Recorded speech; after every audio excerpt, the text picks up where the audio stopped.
Mais en tout cas, merci à toutes et tous d'être présents pour ce webinaire. Donc, c'est le troisième qu'on organise dans le cadre des mardis du Club Uni. Celui-ci porte, comme vous le savez, puisque vous êtes inscrit pour ça, sur les sorties d'hospitalisation et le parcours hôpital-ville, ville-hôpital. Donc, on a deux intervenantes qui ont bien voulu témoigner. Donc, contrairement à ce que je l'ai dit dans le premier post que j'avais fait, elles ne sont pas sur le même territoire, hein. Anne-Sophie Deston, qui est coordinatrice de l'Inter-CPTS 91, se situe dans le 91, donc en Essonne. Et Anne Huneau, qui est cadre sage-femme à l'hôpital Armand-Briard, se situe dans le Val-de-Marne, dans le 94. Donc, elles ne sont pas sur le même territoire, elles sont dans la même région, mais pas le même territoire. Voilà, donc sans grande transition. Alors, s'il y en a une petite, je vous avais posé une question sur lors de votre inscription au niveau, si ça avait été déjà mis en place sur votre territoire. Donc, il y en a pas mal qui sont mis en place, mine de rien, c'est ce qu'il y a dans autres. Et aussi, pas beaucoup. Il y a beaucoup de sorties maternité également, et c'est un petit peu ce qu'on va traiter aujourd'hui, puisque vous vous doutez, avec une cadre sage-femme, on va parler des sorties de maternité. Donc, c'est un des cas d'usage assez phares qu'on a sur Entracte. Donc voilà, il y a un petit peu tout. Il y a aussi la réorientation des urgences. En tout cas, les personnes qui sont inscrites ont développé ce type de parcours-là.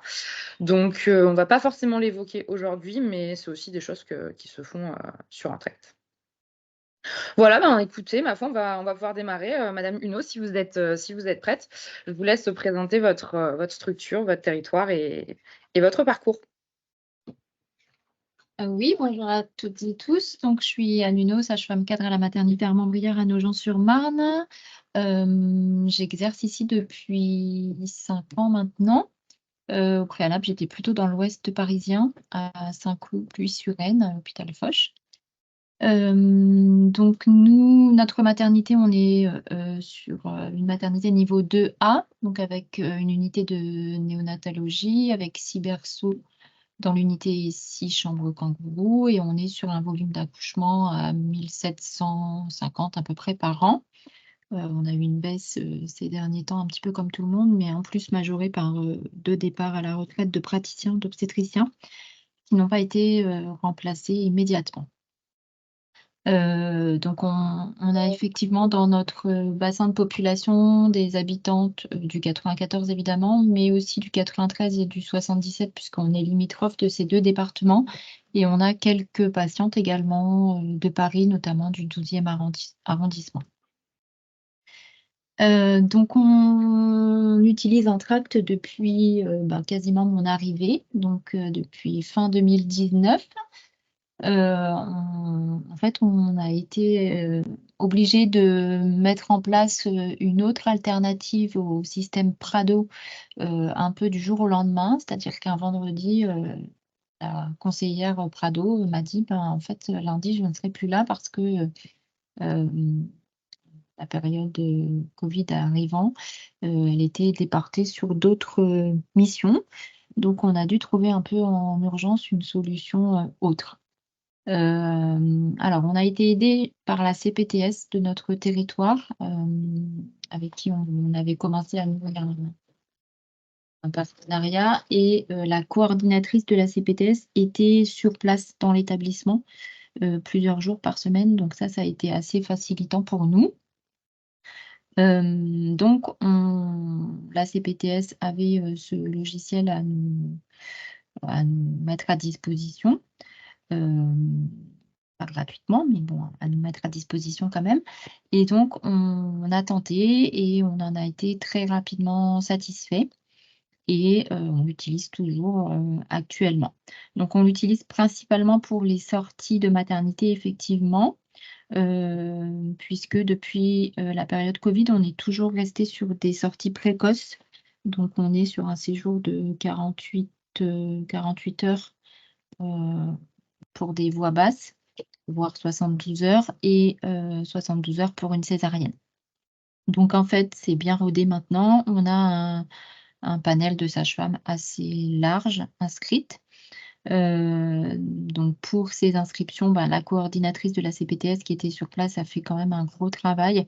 Elle a appelé des dizaines et des dizaines de sages-femmes du territoire pour leur expliquer la CPTS, le fonctionnement d'Entracte, etc.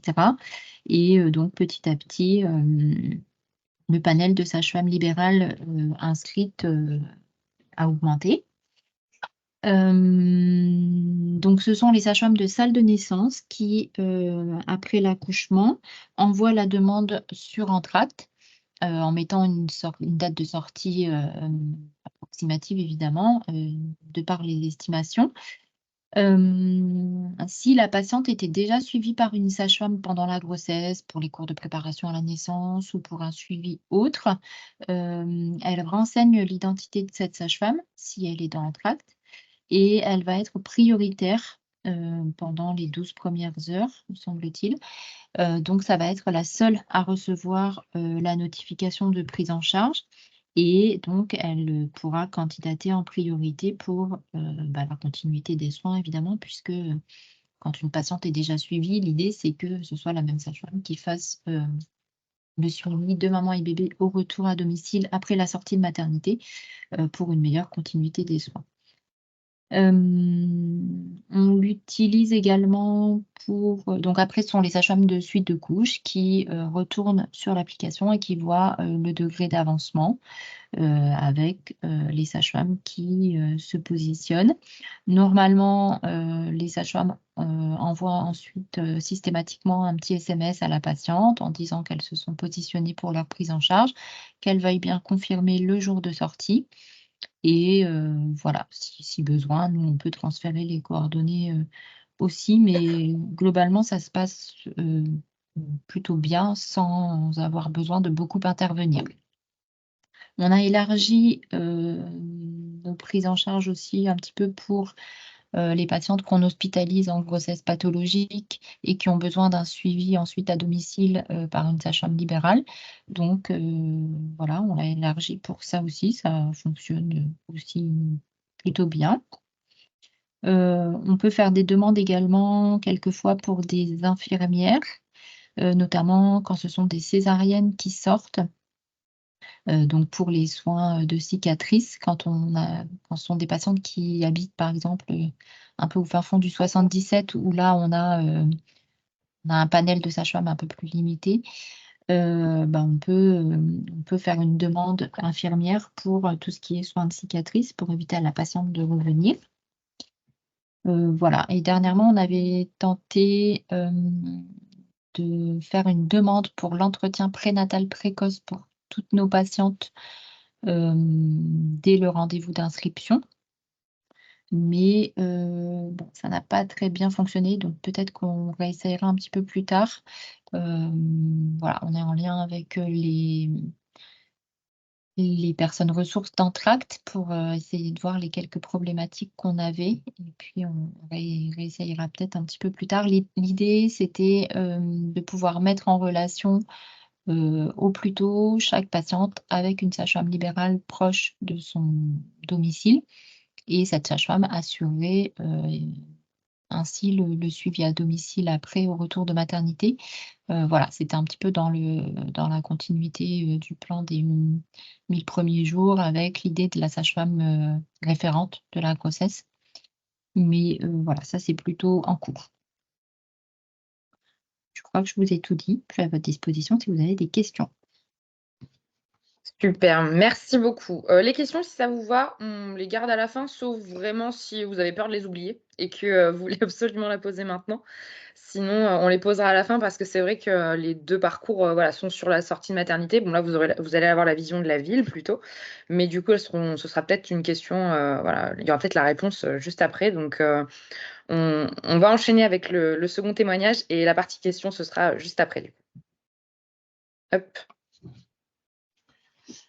Bonjour, donc moi je suis Anne-Sophie Déton, je suis directrice adjointe de l'Inter-CPTS dans l'Essonne qui regroupe 4 CPTS, donc la CPTS Cœur-Essonne, Noé Santé, Val d'Orge et Val d'Ivette. Voilà, je suis donc référente aussi du parcours santé de la femme, étant sage-femme de formation. Donc à propos de ces sorties de maternité, donc comme le disait Anne, on l'a mis en place suite à l'arrêt brutal du Prado en 2020, puisqu'il a fallu quand même s'occuper de toutes ces patientes qui se retrouvaient un petit peu sans organisation pour la sortie de maternité. Effectivement, l'idéal, c'est que ces patientes puissent avoir une sage-femme dès le début de la grossesse, avec la réalisation de l'entretien prénatal précoce qui permet d'avoir une continuité de soins. Mais alors dans l'Essonne, on est à peu près, on n'a que les chiffres de 2022, on n'a pas encore les chiffres de 2023. On est à 44% d'entretien prénatal précoce réalisé. Donc ça laisse quand même pas mal de femmes qui sont sans sage-femme. Donc nous, on a priorisé en ville avec la maternité d'Orsay puis de Longjumeau qui vont fusionner là d'ici quelques jours.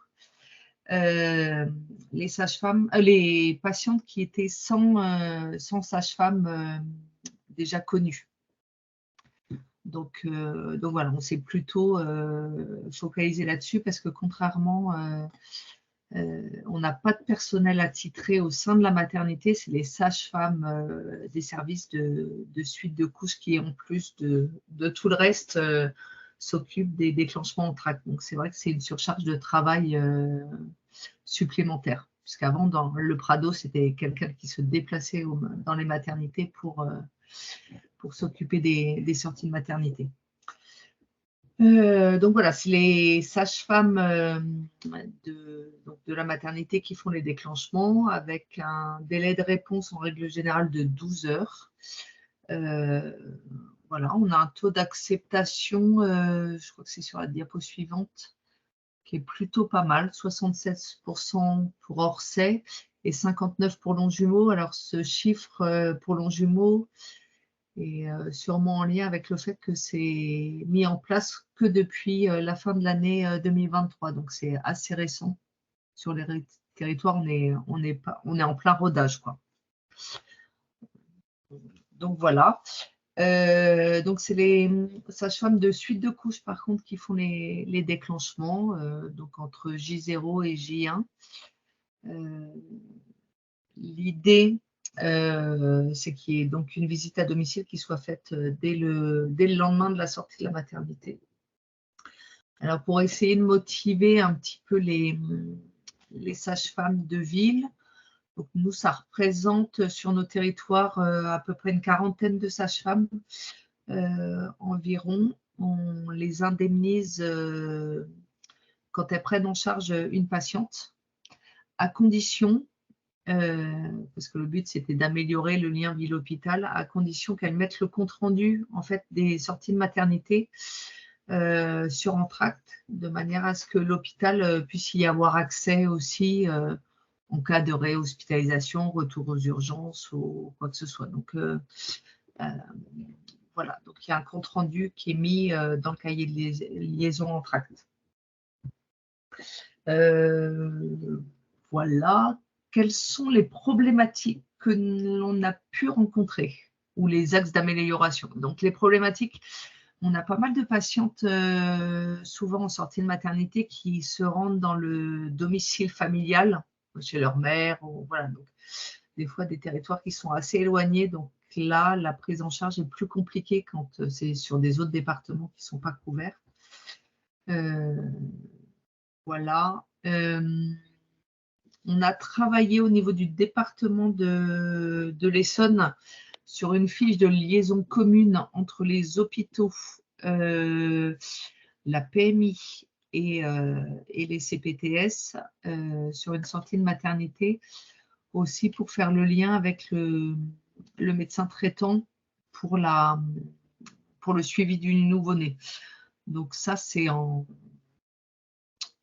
ça va être effectif d'ici quelques temps. On n'a pas mis ça en place eu égard au déménagement qui est en train de se faire là sur Saclay, histoire de ne pas tout faire en même temps, de ne pas rajouter trop de choses. Donc ça va être plus un petit peu plus tard. Donc on aura une fiche de liaison un peu commune. Et puis, dans les axes d'amélioration, avec la mise en place de la sage-femme référente, c'est d'essayer d'avoir un cercle de soins qui soit bien renseigné dans Entracte afin que les médecins traitants puissent être au courant des fois des accouchements et des visites à domicile. Souvent, c'est des transmissions qui n'étaient pas effectives avant. Donc ça, c'est un axe d'amélioration qu'on aimerait bien apporter. Voilà. Qu'est-ce que je peux vous dire d'autre? Ouais, dans les axes d'amélioration, c'est vrai qu'on n'a pas trop le temps, mais de faire un bilan régulièrement. Je ne sais pas si vous le faites dans les autres hôpitaux, des bilans tous les 6 mois ou même un peu moins souvent, mais par rapport à ces prises en charge. Donc voilà. Est-ce qu'il y a des choses que j'aurais pu oublier? Isa, à ton avis, est-ce que c'est tout bon? Bonjour à tous, donc du coup moi c'est Isabelle Michaud, je suis chargée de promouvoir la plateforme Entract et donc du coup je travaille avec Madame Huneau et Madame Destombe, voilà, que j'accompagne depuis plusieurs années. Donc non, l'ensemble des informations que vous avez données voilà, sont bonnes et voilà, c'est vraiment ce qui se passe voilà, sur le terrain. Donc voilà, on a la possibilité voilà, d'équiper des services maternes mais aussi également d'autres services. On a par exemple un lien avec aussi Armand Briard pour le service cancérologie pour là essayer de trouver des infirmiers et des kinés pour les patients. Il faut savoir aussi, comme le soulevait Anne Huneau, qu'en fait, lorsqu'il y a une sortie de maternité, en fait, il y a un certain nombre d'éléments à insérer lorsqu'on fait un déclenchement sur Entract. Donc, quel type de professionnel de santé je souhaite solliciter. Donc, majoritairement, là, c'est sage-femme ou infirmière. Après, le type de soins. Donc, c'est un menu déroulant voilà, qui vous est proposé. Et puis après, il y a le type de prise en charge, à savoir si ça va être une visite au cabinet du coup du professionnel de santé, une consultation pardon au cabinet du professionnel de santé ou une visite au domicile du patient. Donc là, pareil, c'est plus visite dans le cadre des sorties mère plus bébé. Et puis après, il y a 2 critères de temps à renseigner. Le premier, c'est le délai de réponse attendu. Donc c'est combien de temps je laisse aux professionnels de ville pour potentiellement me répondre favorablement. Et lorsque est renseignée une sage-femme habituelle et qu'elle est sur Entract, donc celle-ci est bien priorisée majoritairement. Et en fait, on a la possibilité aussi de réaliser un pré-paramétrage de masques pour les hôpitaux. Et donc, notamment pour Armand Briard ou aussi au GHNE, du coup, le délai de réponse est de 24 heures, qui fait que seule la sage-femme habituelle reçoit la notification et elle seule y a accès pendant les 12 premières heures. C'est que si par exemple, soit elle n'y répond pas ou elle refuse la notification, que la notification du coup est transmise aux autres sages-femmes, par exemple, du territoire. Donc, c'est juste le petit point sur lequel je voulais apporter une précision. Et puis après, le deuxième critère de temps, c'est le délai. Voilà, c'est quand est-ce que la date d'intervention, donc en fait, c'est quand est-ce que la patiente doit être vue par le professionnel de santé. Merci Isa, ça a bien complété, ça a peut-être déjà répondu en amont à certaines questions. Donc justement, on passe à cette phase de questions-réponses. Alors je sais que c'est... La première question est toujours compliquée, la première personne a toujours du mal à se lancer sur cette première question. Mais n'hésitez pas, ça peut être aussi à nous, hein, si c'est sur d'autres types de parcours de sortie d'hospitalisation. N'hésitez pas, c'est le moment. Je sais qu'il y a aussi des personnes, des fois, qui sont présentes, qui veulent nous faire part de leur propre expérience sur des parcours ville-hôpital ou hôpital-ville. Donc, n'hésitez pas à lever la main. Si vous avez d'autres façons de fonctionner, vous voulez aussi les partager, parce que c'est vraiment le but de ce webinaire, c'est de partager. Vous êtes en majorité des coordinateurs et coordinatrices de CPTS. Je sais qu'il y a aussi quelques personnes du coup issues de l'hôpital qui se sont inscrites. Donc n'hésitez pas, c'est le moment de partager avec d'autres confrères, consoeurs qui sont peut-être dans l'attente de développer de tels parcours. Donc le moment est à vous. Levez juste la main pour que Isa puisse vous passer la parole pour débloquer vos micros.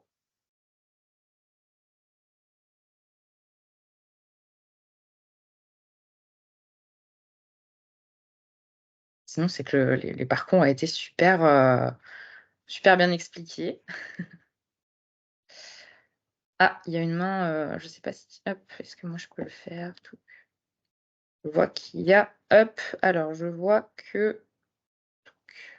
Il y a une main qui est levée, je crois que c'est bon, vous avez accès à votre micro normalement. Alors, c'est écrit logerie. Je ne sais pas si c'est monsieur, madame, en l'occurrence.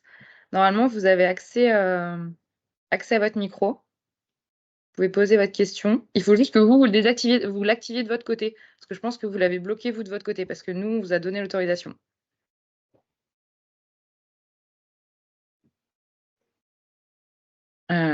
Sinon, vous pouvez le mettre par écrit éventuellement sur la conversation et on le lira à voix haute pour vous si jamais il y a un souci.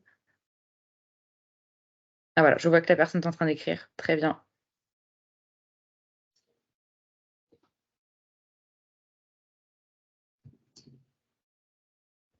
Là, le micro est bien débloqué. C'est bizarre. Ça doit venir de votre côté, du coup, je pense.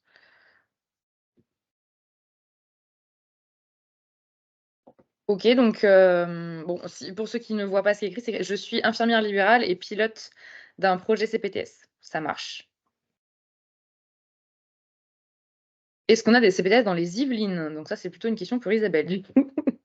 Oui, du coup, Madame Logerie, non, à l'heure actuelle, voilà, on est juste en échange, en discussion, voilà, avec certaines CPTS de votre territoire. Mais à l'heure actuelle, nous n'avons pas de partenariat. Idem, moi, j'avais déjà vu un établissement aussi dans le nord de votre département. Donc voilà, on est en discussion, mais à l'heure actuelle, rien n'est acté.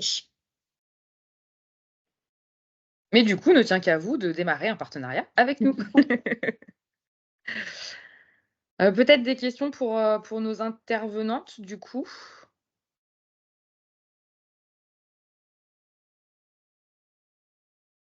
Bon, pas de questions, très bien. Du coup, si vraiment il n'y a pas du tout de besoin sur voilà, comment ont été mis en place les parcours d'un point de vue peut-être plus détaillé sur certains aspects, on va vous laisser partir, du coup, puisque nos intervenantes prennent de leur temps, donc c'est déjà top. Donc, si vous n'avez pas de questions pour elles, bon, ça a été déjà super bien expliqué, c'était vraiment hyper complet, donc merci à vous. C'est peut-être pour ça qu'il n'y a pas de questions, ou alors peut-être que les personnes s'attendaient à une autre thématique. Voilà, comme Johanna vous l'a mis dans la conversation, hein, si jamais vous avez des questions que vous n'avez pas forcément osé poser devant tout le monde, vous pouvez nous contacter à l'adresse contact@entract. Ah, t'as oublié un E d'ailleurs sur l'adresse, Johanna. contact@entract.fr. Et puis, pour le prochain webinaire, ce sera un webinaire qui aura lieu en septembre, hein. On laisse passer l'été, parce que l'été, on sait que vous n'êtes pas forcément très présent voilà, avec les vacances. Donc, ça va redémarrer en septembre. Et cette fois-ci, on a choisi une thématique qui risque un petit peu de bouger pendant l'été aussi, qui sera la thématique du SaaS. Donc, le SaaS, à la fois d'un point de vue libéral, comment on peut le gérer, et puis comment ça s'est mis en place, sachant qu'en track, nous, on équipe actuellement 6 SaaS, donc on a une certaine expérience en la matière. Donc voilà. Comme à chaque fois, on vous préviendra des intervenants quelques semaines avant. Et puis, vous aurez la possibilité de vous inscrire au prochain webinaire dès que je vous enverrai par mail. Alors, toutes les personnes présentes, et même celles qui ne sont pas présentes, qui se sont inscrites pour ce webinaire, recevront le replay. Et il n'y aura pas du coup de questions-réponses avec, puisqu'il n'y a pas vraiment eu de questions, en tout cas, qui portent sur ce parcours sortie d'hospitalisation. Donc, écoutez, si vraiment vous êtes sûr de vous et que personne ne veut prendre la parole, eh bien, écoutez, merci à Madame Huneau et Madame Destombes d'avoir pris de leur temps, en tout cas, pour partager ces parcours sur leur territoire. Et puis, eh bien, écoutez, on vous donne rendez-vous en septembre pour un nouveau webinaire.